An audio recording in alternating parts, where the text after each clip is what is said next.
All right, all right.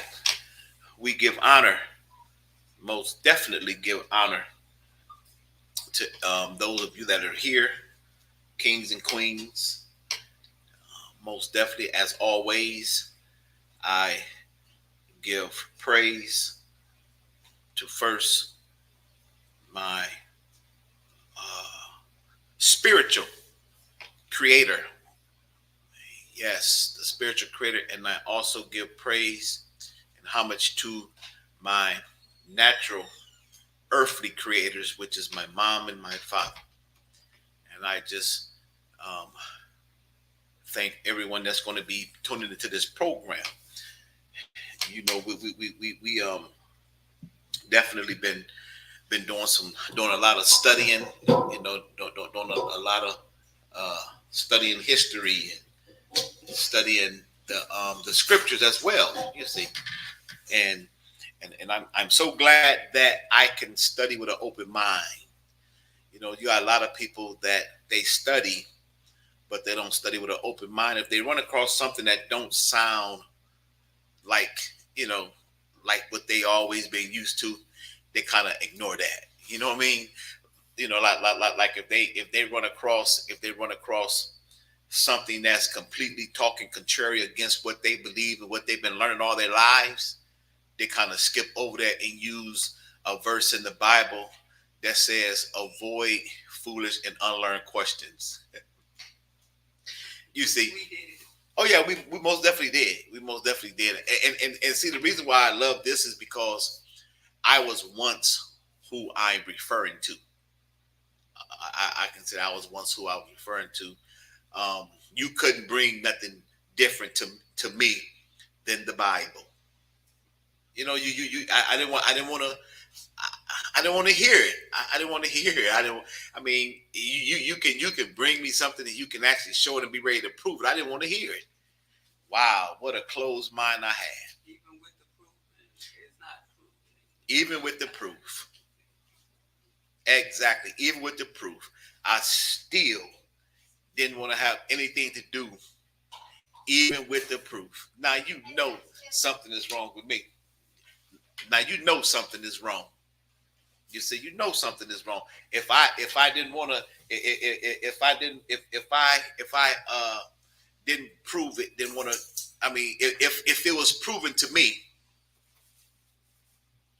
mhm, if it was proven to me, you see, if we just getting started and we just talking, but even if it was proven, you know what, I didn't even want them to prove it.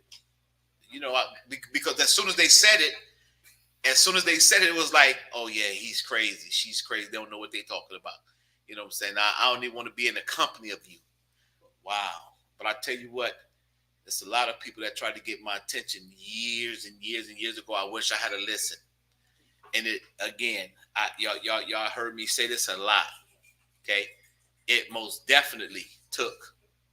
It most definitely took for me to be at a barbershop and call myself becoming a Christian apologist on some young guys that was in there talking about history. You see, and I butted in. I put my little 2 cents in, and I tell you what, after them little young guys finished with me, they told me, they said, you shouldn't have never opened up your mouth. And guess what? They was right.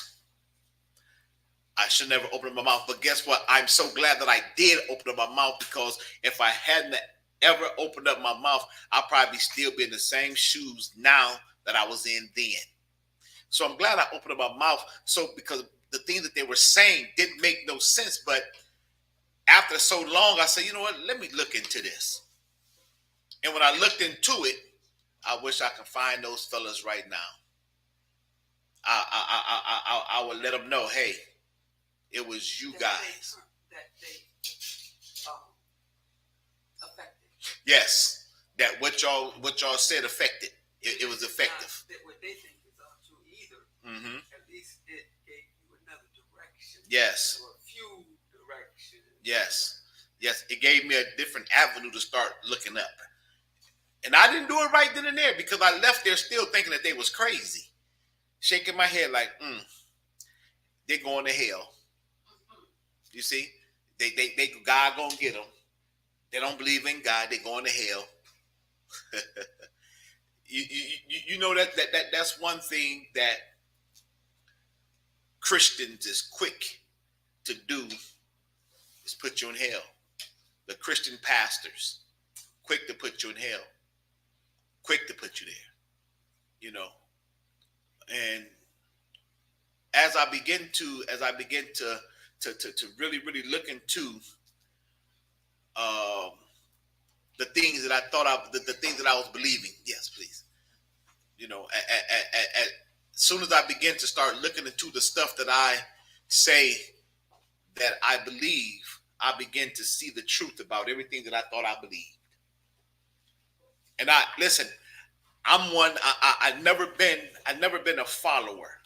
Okay, I've never been a follower, and I'm not patting my back on the. I'm not patting myself on the back saying that I've always been a leader. But I can tell you that I've never been a follower. So I'm not one that when you bring truth to me, I'm going to ignore you. When you bring truth to me, I'm just going to ignore you. I'm going to look it up. I'm especially now. I didn't do that then, you see. But I'm telling you, I'm doing that now. And in my studies, in my studying for myself, see, you have to be, your mind have to be free. We talk about this all the time. Your mind have to be free, okay, when you study, to believe what it is that you're studying. If you studying something and you run across something that you're not familiar with seeing, especially in your Christian life, you're going to ignore it because your mind is not free enough to accept it. You see, that's how I was, but I'm completely opposite of that now. Completely opposite of that right now. You see, I'm glad that I've studied and did a thing. Listen, I would have to be a fool. I would have to be a fool to be making up what I'm saying. I would have to be a pure fool to be making up what I've learned. To be making up, I have to be a fool. See, and I'm not a fool. You see, and now that I know it, I'm just trying to share it so that someone can be free. I'm trying to free somebody. I'm trying to free somebody. That's all. I'm just trying. I'm trying to free. I'm free. So I'm trying to help someone become free. I did a video yesterday. And in the video that I did yesterday, I said that anyone can write a book, or anyone can create a book. And they can do whatever they want to do to this book. And the character that they put in the book, they can make that character whatever they want to make that character. And they can make that character do whatever they want to make that character do. Because it's their book and it's their story.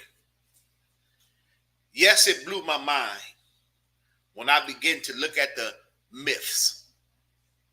Yes, it blew my mind when I began to compare stories that was written thousands of years before the Bible was written.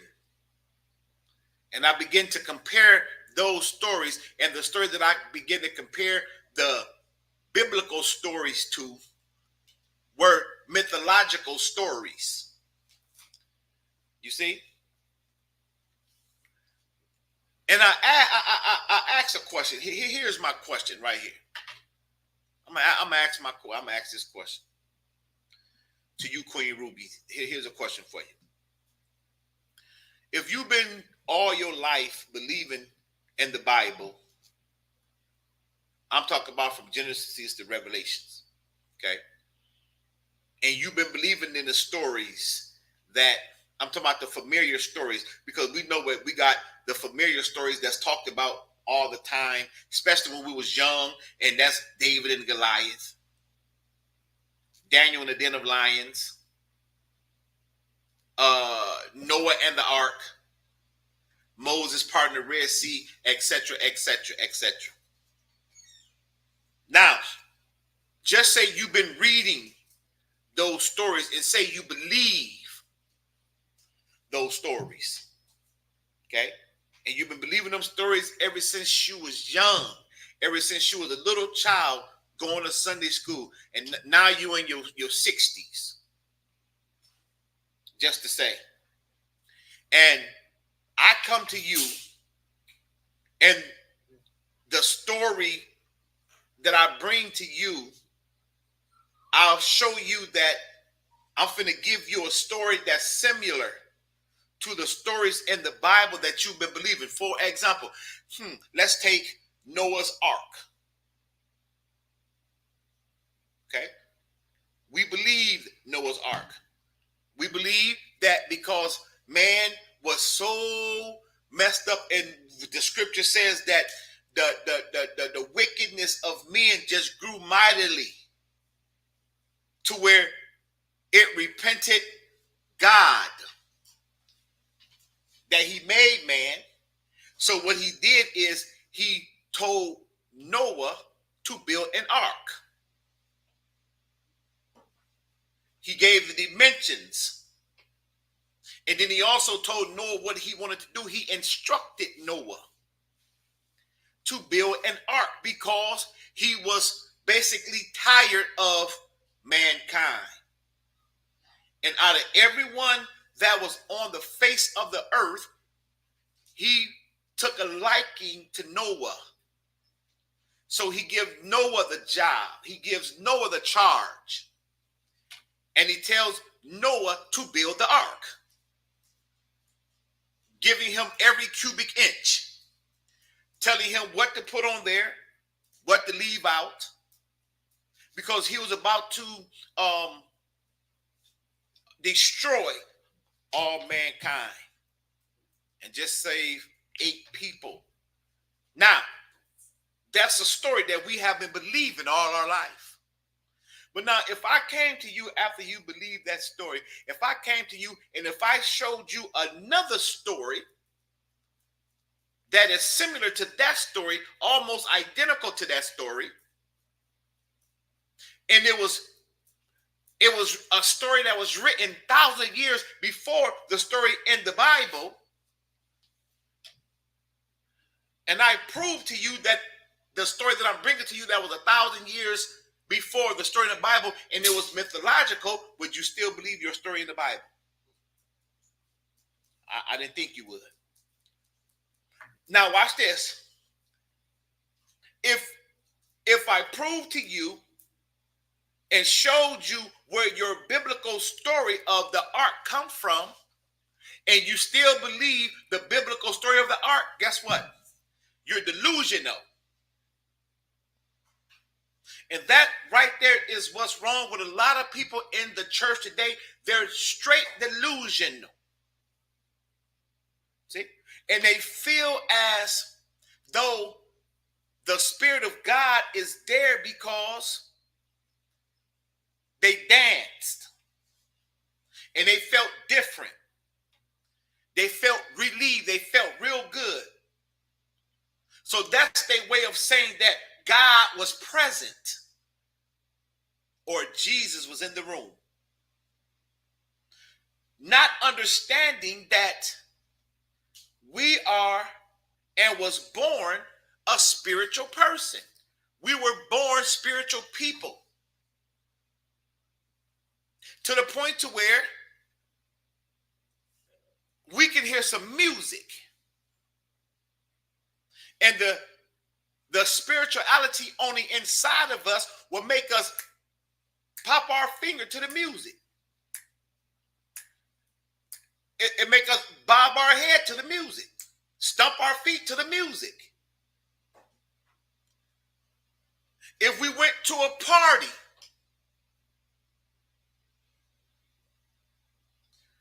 I remember back in the day going to parties. And I remember I was sober when I got there. So because I was sober, I just got there and I just, what they call, I just held up the wall, leaning against the wall, or I just sat down and I called myself in chill mode. But as soon as the fellas came, or as soon as I went into my pocket and pulled out a joint, or poured myself a little wine or a little liquor, a certain spirit came within me, came over me. Now I'm connected to the spirit that came over me, which also gave me a connection of the spirit of the next man that was also present, that felt and did just how I felt and what I did. You got some that smoked before they came. You got some that drank before they came. Are you understanding what I'm saying? To the point to where, because they got themselves a nice little buzz before they came, now that they came there, now everything comes together. They listen to the music. And because of the spirit is connected to the music, they begin to get up, and I begin to get up, and I begin to dance. And it 100% most definitely was evident that I couldn't dance a lick. But I thought I was doing something. Why? Because I was up under the spirit. I was up under the control of a controlled substance. Are you understand what I'm saying? You see? Because I was in harmony with what was going on in the club that I was at. It was the spirit. You see? Now, I'm glad you gave me the correct answer. That'd be my answer. If I've been believing that 2 + 2 = 5, and I've been believing that from a child all the way up into my adulthood, and somebody came along and proved to me that 2 + 2 was not 5, it was 4, and if I still want to believe that it's 5, I have now become delusional. I'm in strong delusion. See? And that's exactly what happens in the church when you bring truth and someone want to wave you off. That is a sign of delusion. Strong delusion. Listen, it's also a delusion if you think you got something but you don't. That's delusion. Now,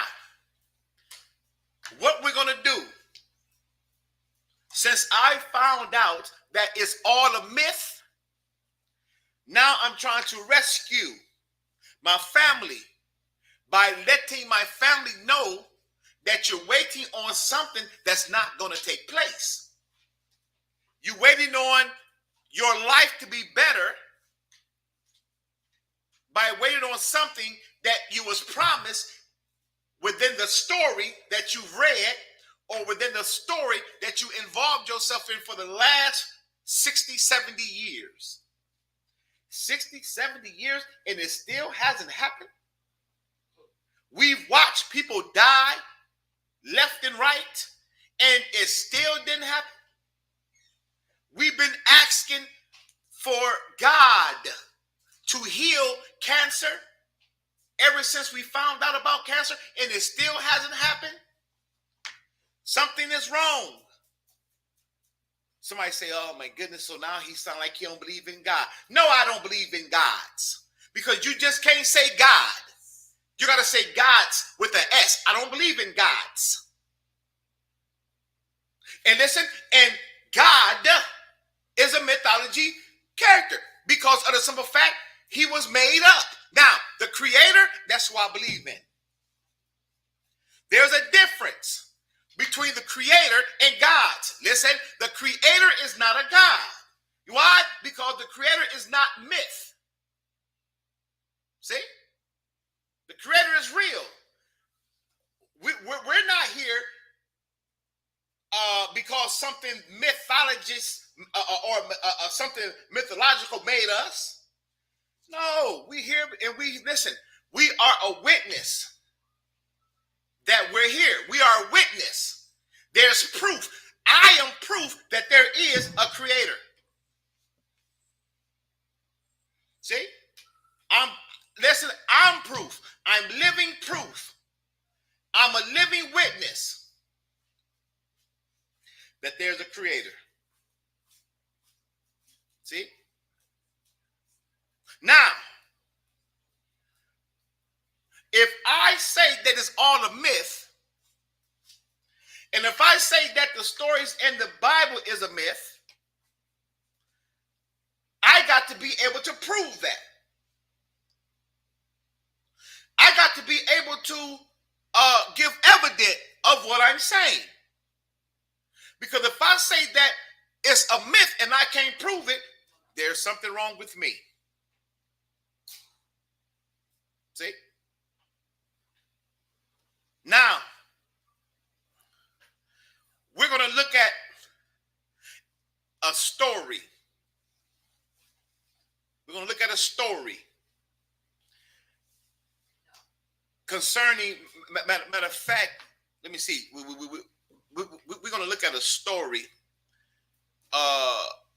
We'll look at the flood story. And I'm going to show y'all where the flood story came from. Now, first of all, you got to have an open mind. And again, this is going to be hard for Christians. This is going to be hard for Hebrews. This is going to be hard for Israelites. This is going to be hard for Muslims. This is going to be hard for them to grasp. You see? But you got to remind yourself that I'm not the one that came up with this. This is not my writings. This is not my story. You see. Now, what we're going to do, we're going to compare the story of Noah and the ark. We're going to compare it with a story that's called the Epic of Gilgamesh. The Epic of Gilgamesh. Gilgamesh.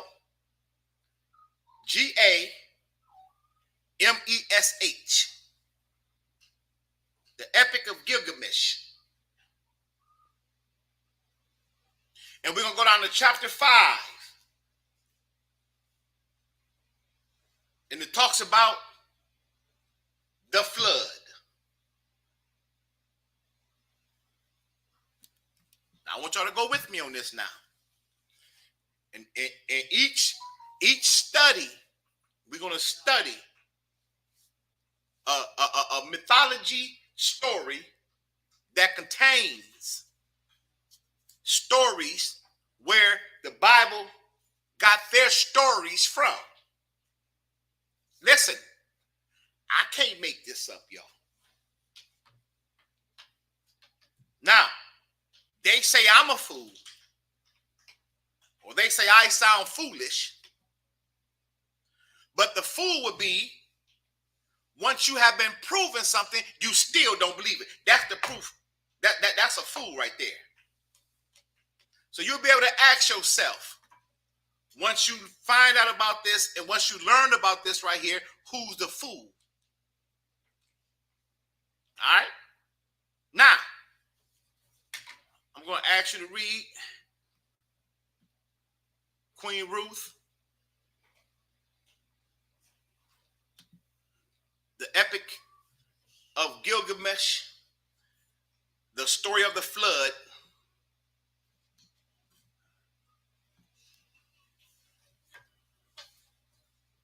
Loud and clear. All right. The story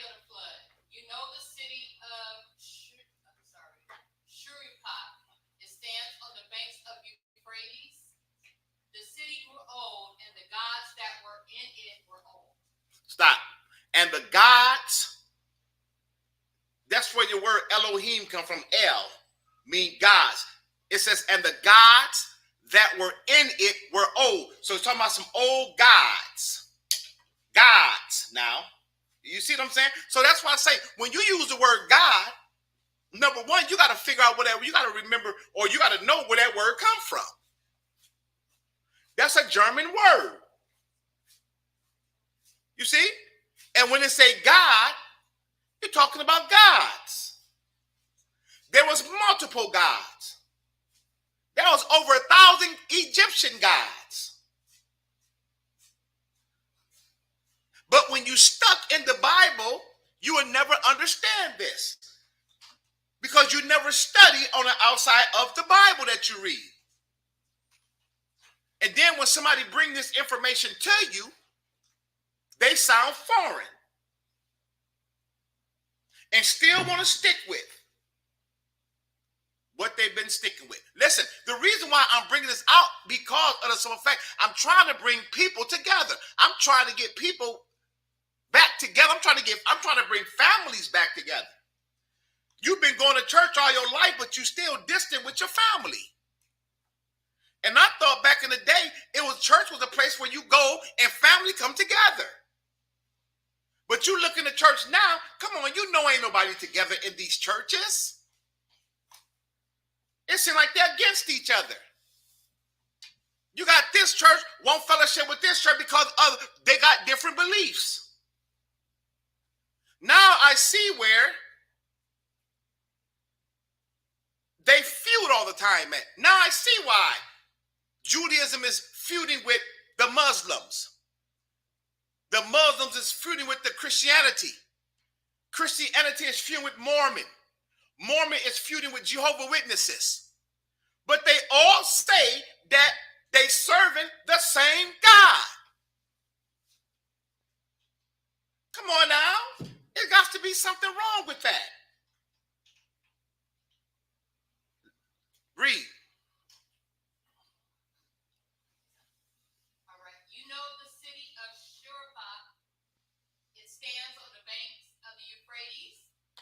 That city grew old, and the gods that were in it were old. There was a new lord of the firmament, their father, and warrior, Enlil, their counselor. Ninurta, the helper, and Nugi, watcher over canals. And with them also, Inky. All those guys. Now go ahead. In those days, the world teemed. The people multiplied. The world bellowed like a wild bull. Okay, now I need you to get. Thanks. There you go. I need you to get Genesis chapter 6. Genesis chapter 6. Genesis chapter 6. We're just going to do a little comparison here.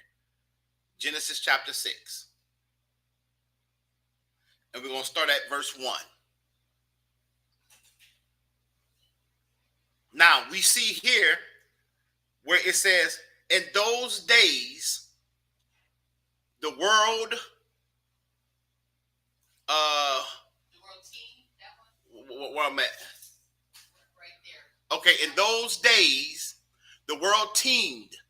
The people multiplied. Okay? The world bellowed like a wild bull. And the great God was aroused by the clamor. Now, Genesis chapter 6 and verse 1. Okay, Genesis 6:1. It came to pass when men began to multiply on the face of the earth. Now you see that? Now Genesis says, and it came to pass when men began to multiply on the face of the earth. Now you look at what we're reading right here. It says, in those days the people multiplied. Okay, finish reading Genesis. And daughters were born unto them. That the sons of God saw the daughters of men that were fair. The sons of God saw the daughters of that they were fair. The sons of God now. And they took them wives of all which they clothed. They chose. Yes. And the Lord said, my spirit shall not always strive with man, for that he also is flesh. Yes. Yet his days shall be 120 years. Okay, you can start right there. Now you go ahead and finish. Pick back up in those days. The world teemed. In those days, the world teemed, the people multiplied, the world bellowed like a wild bull, and the great God was aroused by the clamor. Enlil heard the clamor, and he said to the gods in council, the uproar of mankind is intolerable, and sleep is no longer possible by reason of the babel. So the gods agreed to exterminate mankind. Wow. Enlil did this, but Ea, because of his oath, warned me in a dream. Yes. He whispered, their words to my house of reeds. Reed house, reed house. Wall, O wall, hearken, reed house. Wall, reflect. O man of Shurpa, Yes. son of Ubara Tutu. Tear down your house and build a boat. Tear down your house and build a boat. Abandon possessions and look for life. Despise worldly goods and save your soul alive. Tear down your house, I say, and build a boat. There are the measurements of the bark as you shall build her. Let hex beam equal her length. Let her deck be roofed like the vault that covers the abyss. Then take up into the boat the seeds of the living creatures. Of all living creatures. You see that? Of all the creatures. Now, you know that we're in Genesis chapter 6, what God told Noah to do. He said, build a boat. Also for the wild animals. So now, let's pause for 1 second. Now, the story of Gilgamesh is the oldest surviving literary works. It was composed nearly 4,000 years ago. As of 2020, 4,000 years ago, well before the story of Noah and the ark was written. And guess what? Guess what? It's a mythology story. It is not a true story. So if the epic of Gilgamesh,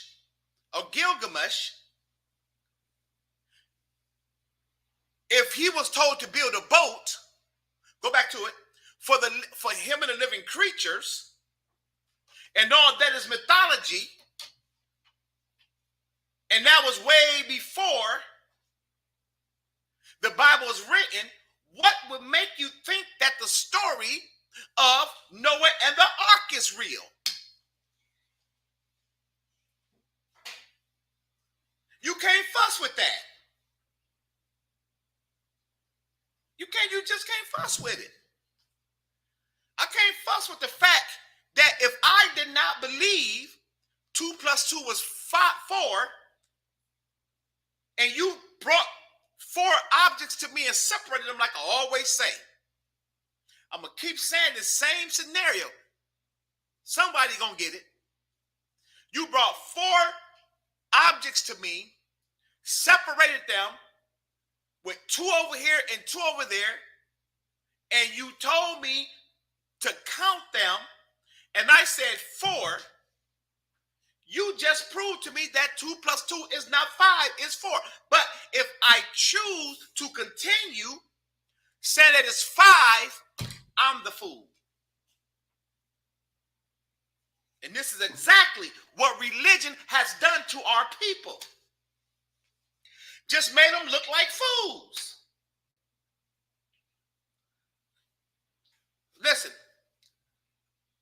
can read this part. When I understood, I said to my Lord, behold, what you have commanded, I will honor and perform. But how shall I answer the people, the city, the elders?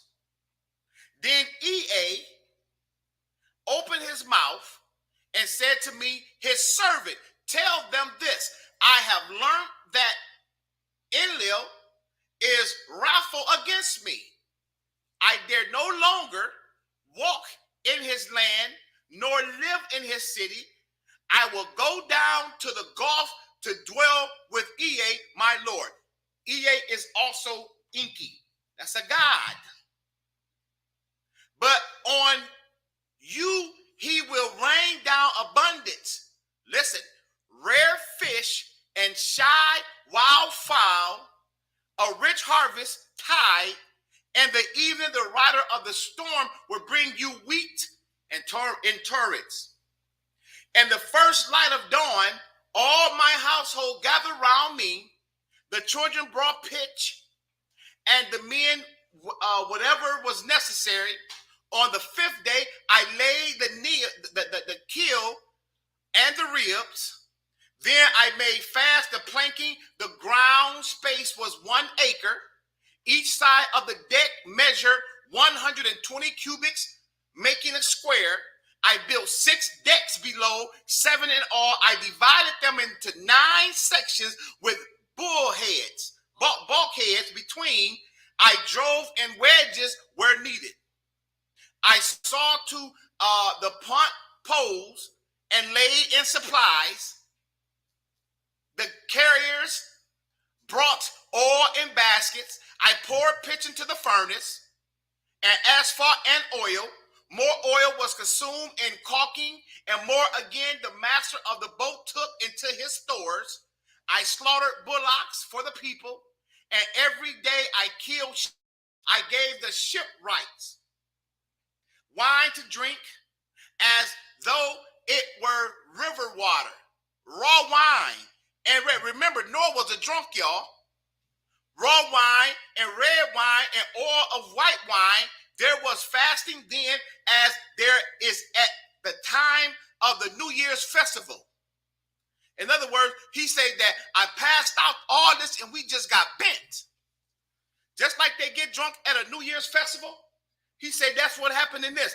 I myself anointed my head on the 7th day. Okay. The boat was complete. Then was the launching full of difficulty. There was shifting of balance above and below. 2 of the third winds submerged. I loaded into her all that I had of gold and of living things, my family, my kin, the beast of the field, both was that tame, both wild and tame, and all the craftsmen.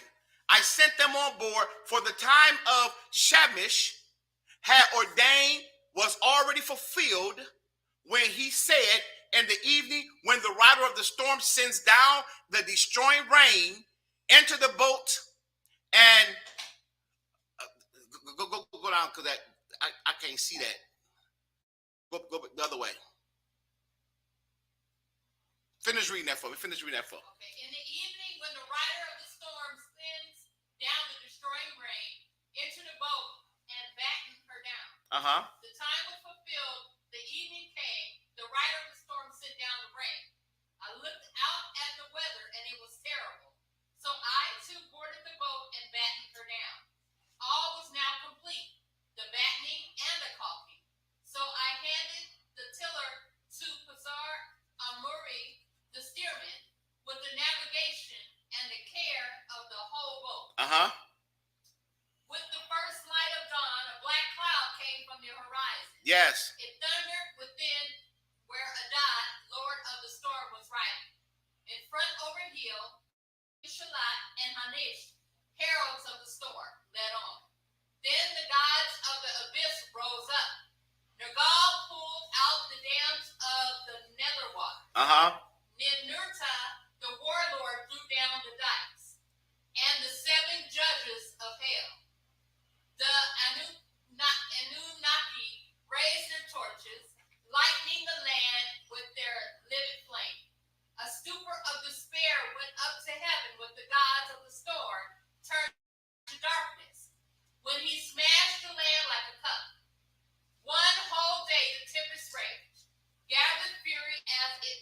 Uh-huh. It poured over the people like the tides of battle.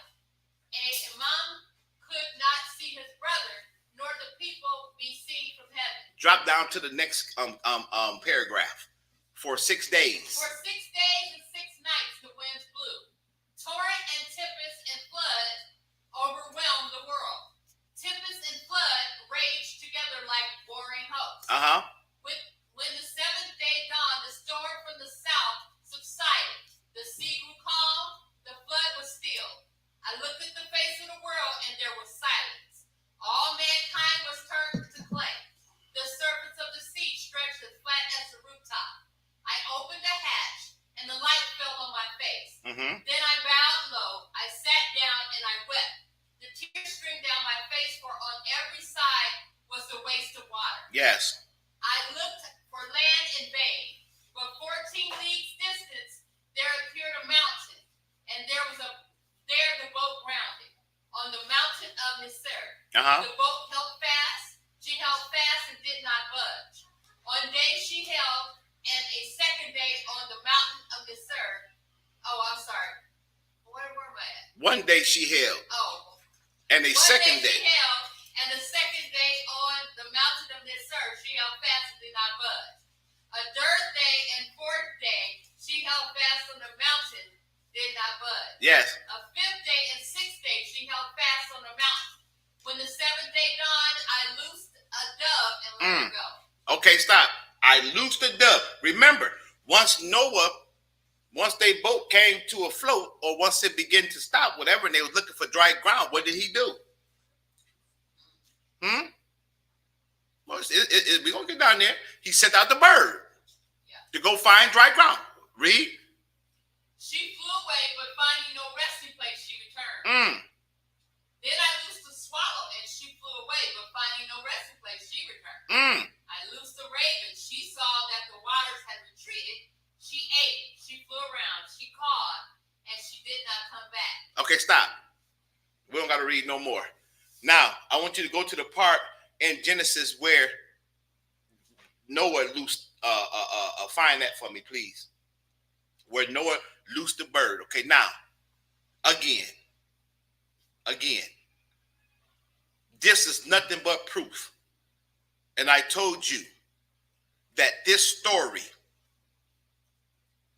is over 4,000 years old. This story was way before, just like a lot of other stories. Mythology story was way before the Greeks went to invade Egypt. Way before that. See? Now, something would have to be wrong with a person if they finding out where all this stuff come from and how their Bible that they solely let control their mind done copy of the text from. Anybody find that yet? You're looking at Genesis 8. Hold on 1 second. Genesis 8 and 6, I think. Okay, Genesis 8 and 6. I want you to find. I want you to put on the board. Okay. Genesis 8. 8. Genesis 8 and 8. I can't make this up. You see, I can't make this up. And guess what? Now I can see. No, I can't. Not me. You see, I give people the benefit of the doubt. So, okay, I tell you what. If you looked at one thing that was similar, okay, that could just be a coincidence. But when you find 6 and 7 and 8, matter of fact, when you find out almost every story that's written in the Tanakh was copied from a mythological story, come on now, it got to be something wrong with that. Now let's look at this right here. Okay, 6. So it came to pass. This is Genesis chapter 8 and 6. Genesis chapter 8 and 6. So it came to pass at the end of 40 days that Noah opened the window of the ark which he had made. Then he sent out a raven which kept going to and fro until the waters had dried up from the earth.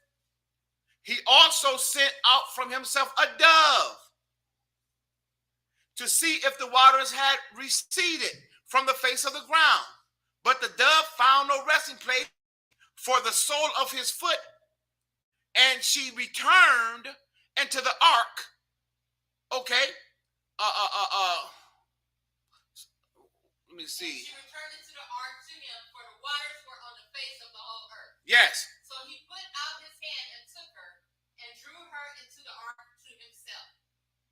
And he waited yet another 7 days, and again he sent the dove out from the ark.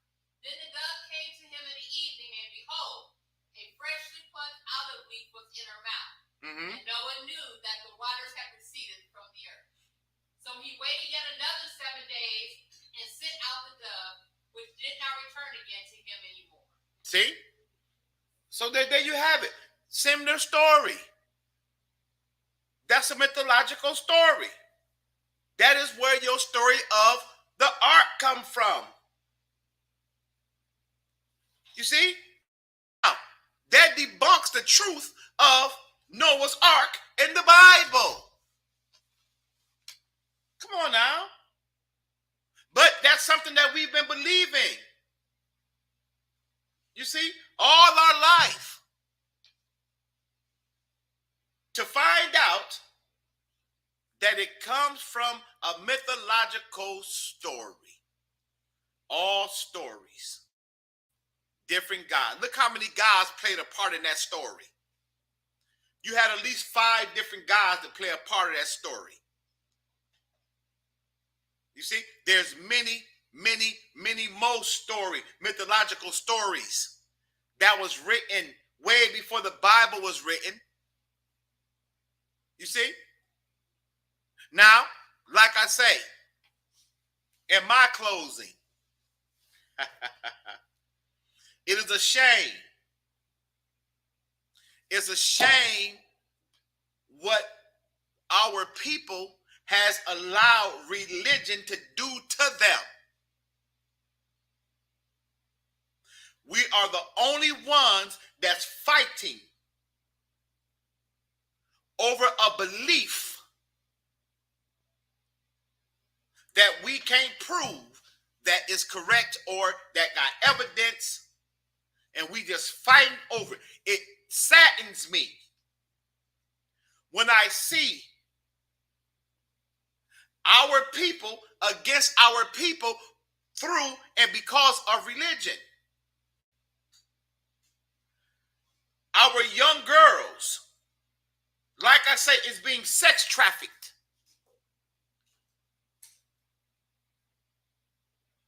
Why feuding about religion is going on? Are y'all understanding what I'm saying? Maybe there's something wrong with me. Maybe I got a problem.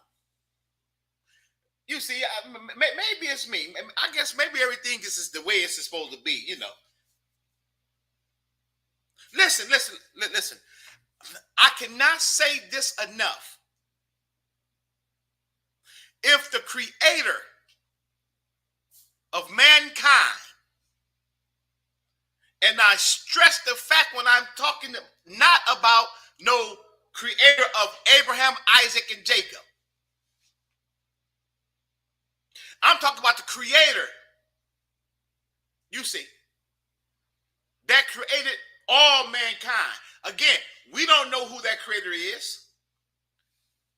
We don't know nothing about the creator. This is the reason why they made books and stories about their own creator. You got all kind of different gods that they say created heaven and earth.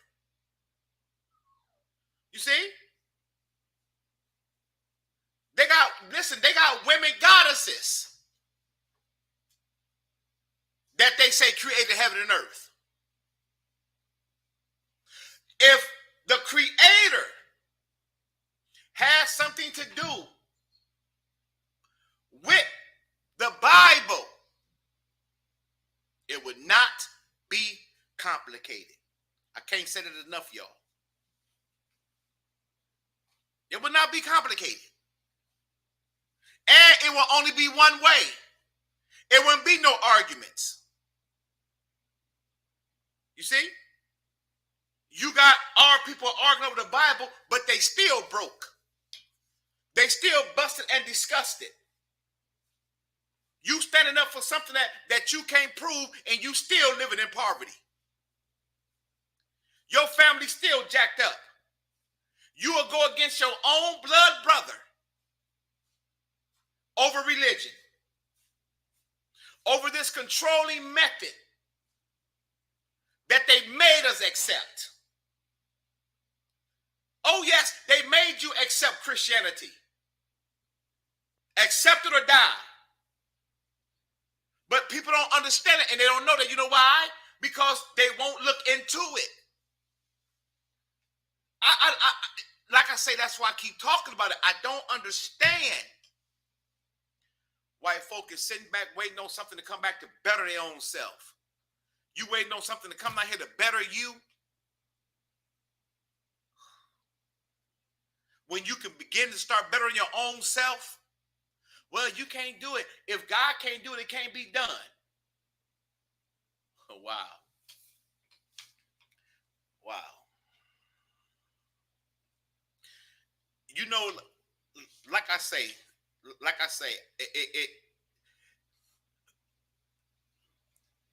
even if you try, you still can't touch truth. Even if you try, you still can't. I don't care how much you come up with what you thinking or whatever, you still can't cut in the truth. You still can't cut the truth in half. You see, the truth is the truth. Now, you can tear a lie all to pieces, but you cannot do nothing with the truth. And listen, this is the truth. And listen, can't nobody come up against what I'm saying because it's the truth. I didn't write the story of Gilgamesh. I didn't write that story. But that is where your story of the ark come from. Now, again, tomorrow, they finna crowd the church, calling upon the name of a God, the same type of God that Enki was, the same type of God that Enlil was, same type of God. Finna call upon him tomorrow. You see? And like I say, I'm trying, and until I leave here, I'm teaching peace. I'm teaching, because listen, it don't make no sense that you say that the Creator made all mankind, but he got a certain ones that he loved and certain ones that he hate. Now watch this. When the Bible made, when Judaism made their God Hashem and Yahweh, they look how many names he got. Hashem, Yahweh, Yahweh, Yahusha, Yahuwah. You see this? All these different names. You can name it whatever you want to name it. You can name him whatever you want to name it. Listen, I would be weak if I allowed you to just name me what you want to name me. That makes me weak. You done took my name and just name me whatever you want to name me. And whatever you call me, I'll respond to it. That means I'm weak. You understand what I'm saying? So you got all these different names. Gave their God. Listen, these are different gods. There's a different God in the Tanakh.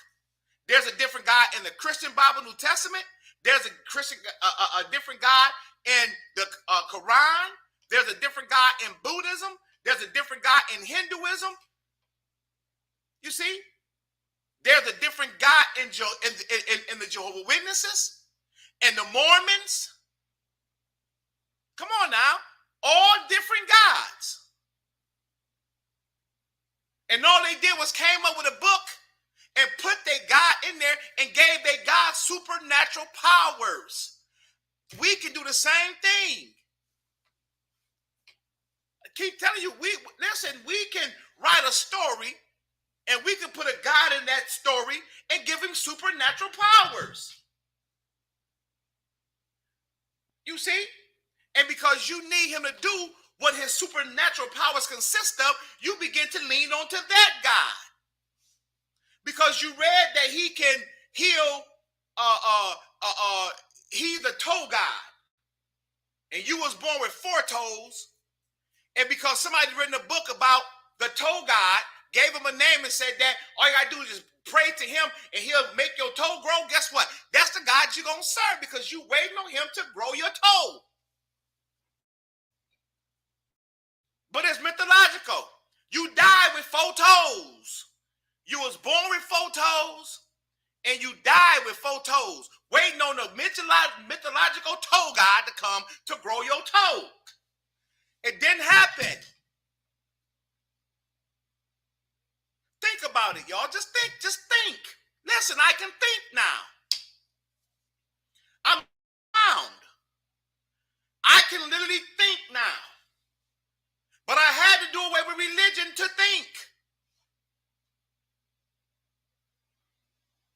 You see?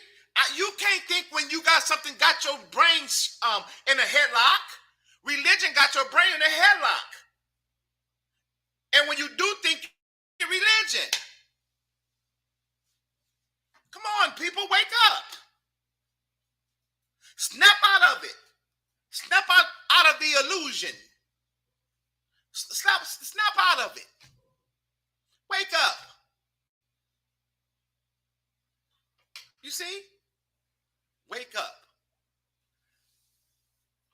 And I wouldn't take nothing for my journey. It don't matter who don't want to have anything to do with me. It don't matter who think I'm crazy. It don't matter who don't like me. That don't matter to me. I'm free. You see? Now I'm going to tell you something. All the ones that is bound by these religions, they're not doing a good job of even obeying their religion. Because if you bound, which is I know you are, if you're bound by Christianity, you don't even believe in what your book say. Because your book tell you, you know what I'm saying, that no whoremonger can enter in, but there's still whoremongers in the choir. Your book tell you that, you know what I'm saying, you gotta stay with that one wife until she die, or until and she can't leave you unless you die. But you got wife swapping at an all-time high in the Christian church. So y'all don't even obey that. Come on now. You don't even obey that. Listen, Judaism tell you that you can't work on Saturdays.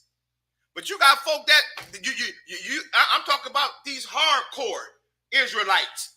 They say you can't work on Saturday. They say you can't work on a Sabbath. You the first one at work on the Sabbath. But you keeping the law. You saying you keeping the law. Come on now. Think about it. Our people is the main ones calling upon the name of Jesus and live in poverty. Don't own nothing. You don't own your own house. You're written at. You don't own your own car. You're leasing that. But you say that Jesus is your friend. Come on now. It don't make no sense. That's just like if I get the car, no Osiris. In the name of Horus, I pray. Osiris, I need you to do this. Oh, Osiris. Osiris. Help me, Osiris. Do this, Osiris. Do this, Osiris. Do this, Osiris. In the name of Horus, I pray, amen. And I'm just sitting there waiting on Osiris to do something for me in the name of his son, Horus. Guess what? I'm going to be waiting. You know why? Because those are mythological characters. You see? They're mythological. Think about it. I'm just going to be sitting there waiting. Just like Christians is just sitting there waiting. Come on now. Think about it. People is trapped because religion has trapped their mind. And this is the reason why they can't think for themselves. I told y'all that it had me. And the only thing that is making you think is you better than the next person. Y'all know I'm telling the truth. There's family members that I didn't want to go around because of the way that they was living. My family can have a get together. I didn't want to go because I didn't want to be amongst them heathens. I didn't want to be amongst those sinners. So now what? So now watch this. So religion was the reason I didn't want to be amongst those sinners. I didn't want to be amongst those heathens. You see that? But in all nationality, listen, all religion was doing was making me think that I was better than them, to even call them sinners and heathens. Religion had me thinking I was better than them. It's even in the book when it says come from a. Somebody grab real fast, grab this for me real quick. Grab Matthew 6, I think it is. Let the wheat and tare grow together. Find that for me real quick, real fast in a hurry. I'm finna show you something, y'all. I'm about to show you something. Wow. I'm about to show you another contradiction that's in the scripture. I'm gonna tell you something. We're not even talking about the Christian because I done conquered the Christian Bible. I done conquered that to find almost everything that Paul have said in the Christian Bible, which is the New Testament, ain't nothing but a flaw. Okay? Ain't nothing but a flaw. I done found all of that. You see? So I done already covered that. Now, this right here, go to let the wheat and tare grow together. That's over in the book of Matthew 13. Okay, Matthew 13. Okay, watch this right here. Matthew 13, and what verse is that? Matthew 13, 24 to 30. Okay, start at, just read. Matthew chapter 13, 24 through 30. I'm finna show y'all something. I'm about to show y'all something. Go ahead, listen. Another parable he put forth to them. Now, another parable, Jesus put this parable, and Jesus gave this parable to the people. What did it say? The kingdom of heaven is like a man who sowed good seed in his field. But while man slept, his enemy came and sowed tares amongst the wheat and went his way. Yes. But when the grain had sprouted and produced the crop, then the tares also appeared. Yes. So the servants of the owner came and said to him, Sir, did you not sow good seed in your field? How then does it have tares?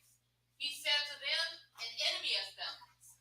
The servant said to him, do you want us then to go and gather them up? But he said, no, lest while ye gather up the tares, you also uproot the wheat with them. Okay. Let's both grow together until the harvest, and at the time of harvest I will say to the reapers, first gather together the tares and bind them in bundles to burn. Yes. Them, but gather the wheat into my barn. Hold on, this thing is 13, 24. Okay. Drop to 30. I am sorry. Okay. Let both grow together into the harvest, and at the time of the harvest I will say to the reaper, first gather together the tares and bind them in bundles to burn them, but gather the wheat into the barn. Okay, start right there. Now Jesus said, let the wheat and tare grow together. Now we've been taught that, okay, well, in the church there's going to be some wheat, there's going to be some tare. In the church there's going to be some people that love God. There's going to be some people that's troublemakers. You see what I'm saying? So let the troublemakers and let the ones that love God, let them all dwell together. You see what I'm saying? But now, watch this. Wait a minute. Now, let's go over to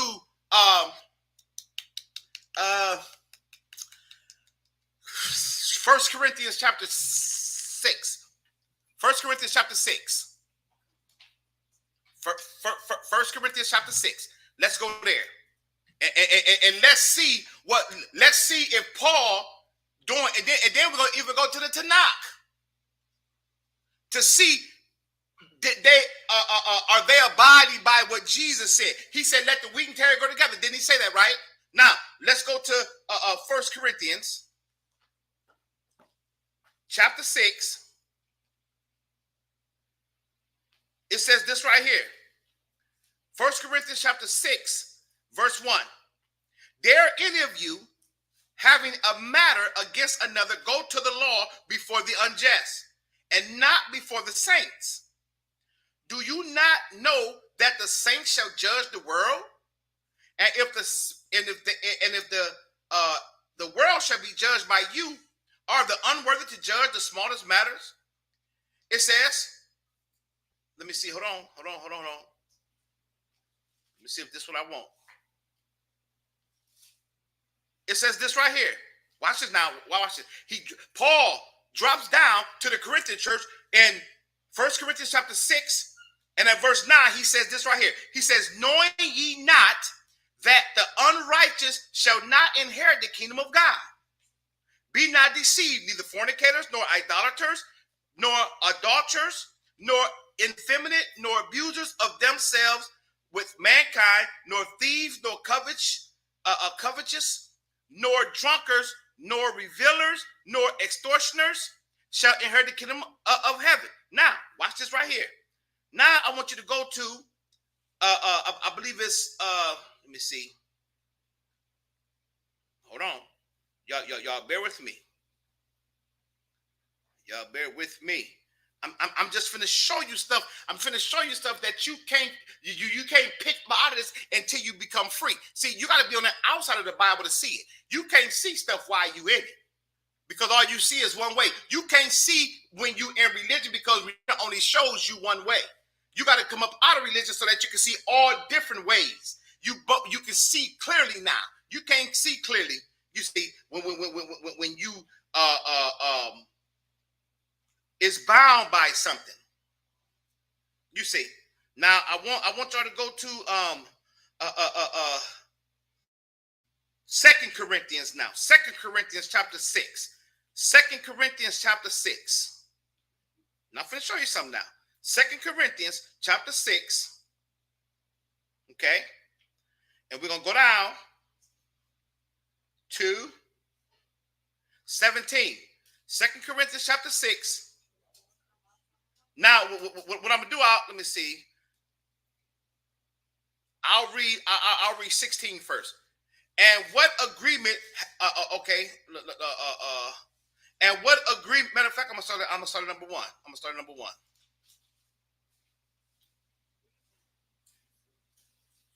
I'm going to go to 17. Yeah, they should know the story. It says this right here. 16 says, and what agreement have the temple of God with idols? For ye are the temple of the living God, as God hath said, I will dwell in them and walk in them, and I will be their God, and they shall be my people. Wherefore come out from among them, and be ye separated with the Lord, and touch not the unclean thing, and I will receive you. But wait a minute. Now, but we just heard Jesus say, let them grow together. Paul said, come out from among them, but Jesus said, let them come together. You see the flaws in that, man? Do y'all see the flaws in that now? See? Jesus just said over in Matthew, let the wheat and tare grow together. But now Paul just changed the whole doctrine after Jesus was gone and said, come out from among them and be ye separated from them. Are y'all understand what I'm saying? See, you can't see this until you jump up out of it. You see? Listen, I'm no longer bound by religion, because you know why? It's all a myth. And listen, any God story that you read in any book you read it from, it is nothing but a myth. It's equivalent to stories like of men and mice, or mice and men. Stories like To Kill a Mockingbird. Stories like Sam I Am, Green Eggs and Ham. Stories like Tom and Jerry. Talk to me, somebody. Stories like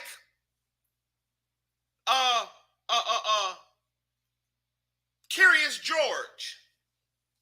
It's all myth. And listen, it don't matter who don't like me because I'm bringing this to the table. I'm only doing it because your preacher won't. He know that if he was to tell you that all these stories in the Bible come from mythological stories, he already know that they're going to stop that offering. And they got to go now. He already know that. You see, a lot of these pastors know this. And then my closing again. If I told you, if again, I asked you, or I'm going to ask you now, Queen Susie. If you've been believing the Bible, and if you've been believing the story, now I asked her if she was believing if she believed the story of Noah's Ark, and I proved to her where it came from. It came from a mythological story thousands of years before. I asked her would she still believe it. She said she won't. So now we just proved that because I just showed y'all what a story. So whoever in here that believed the story of Noah's Ark, you don't believe it no more because it's a mythological story, and I just proved that to y'all where it come from. Now I'll say this right here. What about if I told you about the story about Adam and Eve in the garden? Or wait a minute, if you've been believing, because that's one of the very first stories that we learn in the Bible, to the point to where we believe that the very first man was Adam, and the very first woman came from his rib, which was Eve. Now, you've been believing that all your life because I believed it at one time. But if I come with a mythological story and showed you a mythological story that was recorded thousands of years before the Bible's even written, and I proved to you that the story in the Bible of Adam and Eve came from a mythological story, and I showed it to you, would you still believe it? Exactly, you won't. You see what I'm saying? Oh, I got a story like that, y'all. There's a mythological story, you see? And like I say, we're going to be covering a whole lot of mythological stories. Why? Because I want to help somebody. That's the reason why. Because I want to. Listen, it's not because I'm trying to. Listen, I don't have no ill will doing this. Ain't nobody paying me nothing. I don't want nobody's money. I'm trying to help my people. Listen, I'm trying to help my people that's sitting back waiting on something. And the longer you wait, the more poor you becoming. That's right. Get up and get a job. You waiting on Jesus to come and just put something in the platter for you. You waiting on a blessing to come. I'm just going to sit here until my blessing come. I'm just at all my appointed time. I'm going to sit here until my change come. Mythological story. Come on, talk to me. You better get up and get a job. Just like Queen just said, you better get up and get a job. You see? Here you waiting on Jesus to come back. While you sit up there watching your pastor prosper. While you watching his family prosper. While you watching his kids go to the good schools and your kids go to public schools. Talk to me. You see? I know public schools is good schools too, and some of those Christian schools is the worst school. You see, I'm just saying, you know. You sit up there watching, and you know why? Because you're giving him all your money. He buying his car with your money. You don't have no car because you're giving him your money. Your car broke down because the money that you're supposed to fix your car with, you gave it to him for his anniversary. And you feel real good because he's telling you that it's better to give than to receive. How is it better for me to give you my money when I don't have none and I need my bills paid? And then I give you my money to the next day, my lights get cut off. Wow. Come on, now do y'all see what I'm saying? All deception. Religion, have your pastor treating you like a whore. What did he say? I'll say it again. Religion got your pastor treating you like a whore. You know why I say that? Because he won't work, but he's making you work. And the money that you get for work, you're giving it to him. and you got to catch the bus to church. Wow. Wake up. Wake up. Listen, it's all a myth. It's all a myth to control your mind, to control you. It's all a myth. See, I'm going to tell you something. Just learning about the Spanish Inquisition all by itself, that right there, that should do it right there, on how you was forced to become a Christian, on how they'll kill you if you did not claim to be a Christian. Wow. Come on now. Anybody have any questions? Woo! Anybody have any questions? Anybody that's watching, if you have any questions, please, you can put your questions right down and I'll answer them if I can. You see? Now, again, I'm for my people and for people, period. Okay? All these churches on each corner, how come these churches can't get together? And watch this. All these people that's feuding, our color now, feuding with each other. Okay? How come we can't quit feuding over religion, get together, and like I said, go open up some of these abandoned buildings in our neighborhoods to give our young kids jobs, to keep them off the street?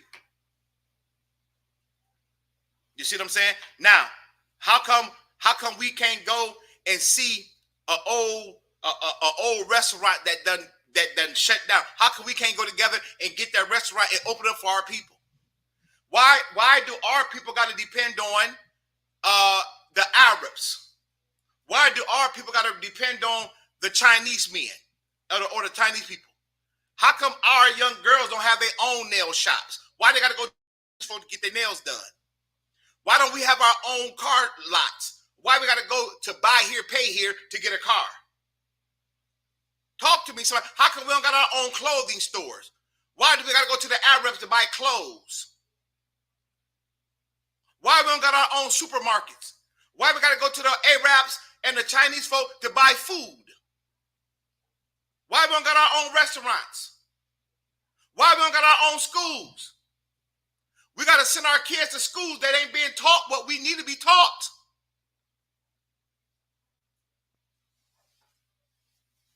Wow. Anybody have any questions?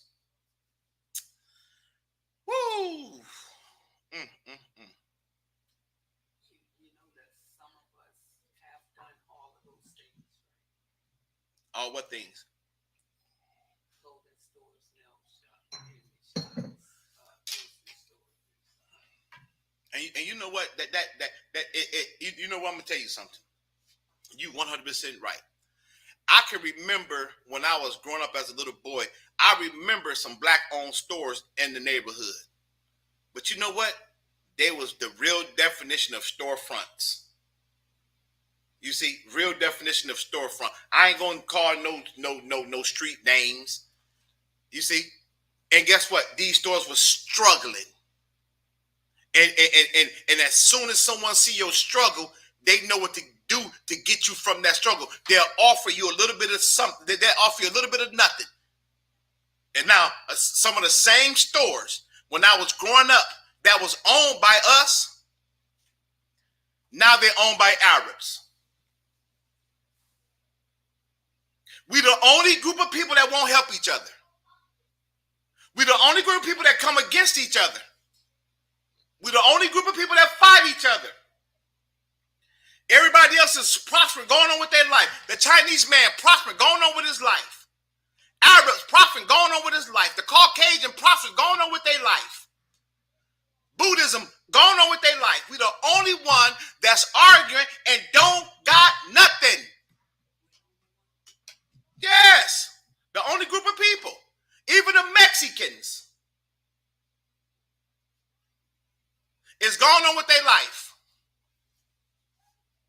Or should I rephrase, out of all the group of people, the majority is us that don't have nothing, but we're fighting. Anybody have any questions?